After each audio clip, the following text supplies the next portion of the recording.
Hey everyone, this is Jack Marshall. Well, Paul Marshall on this subscription thing, blah blah. But here's your host, Jack Marshall. Hey guys, I got some important news to share ya.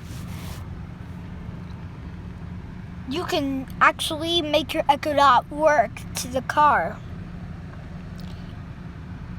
Any viewers that has a car, well, I gotta show you this. First, plug in your Echo Dot to the car. Second,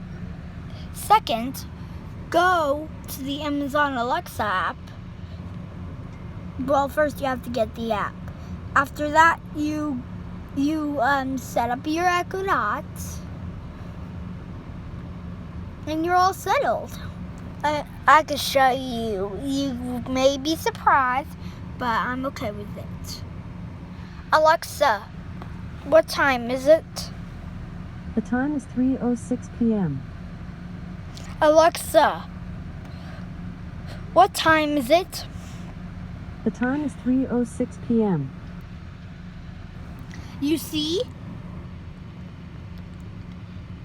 That's my Echo Dot, plugged into the Acura MDX.